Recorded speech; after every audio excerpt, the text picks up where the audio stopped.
So the UK is planning to enforce a ban on legal highs sometime in May. But we've seen that in the Republic of Ireland, the ban has not deterred users. So what's the point of a ban altogether?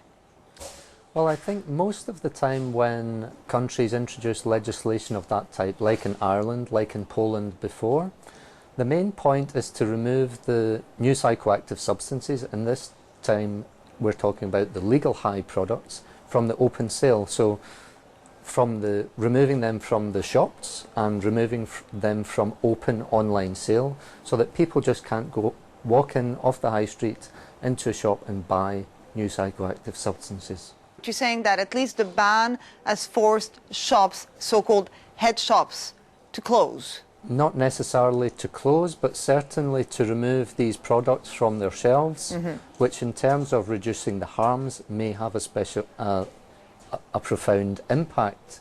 You mentioned that it hasn't deterred users in the Irish model, but there's been no formal evaluation of the Irish drug law to say that has been what has happened there.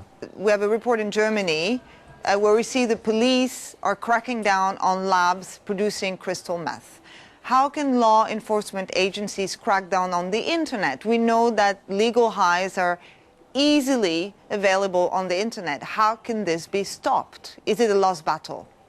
It depends on the legal situation and the legislative framework that's available to the police at the time. For example, if a particular substance is not controlled in one country, then they will find it very, very difficult if another country says, we want you to stop your internet shop from selling those products to my country, because if the drug is not controlled, then the law enforcement are really powerless to do anything about it.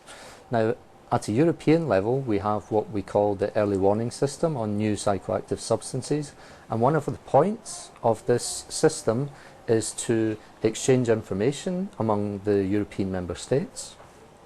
And when we identify substances which cause particular harms, we can take measures to assess the risks, and potentially that can lead to EU-wide controls on that particular substance.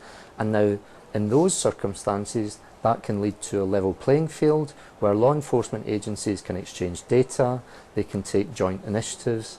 Even on the internet? The online vendors of these. Okay. Yeah, even on the internet. Okay. And there are many examples of international efforts where that has worked.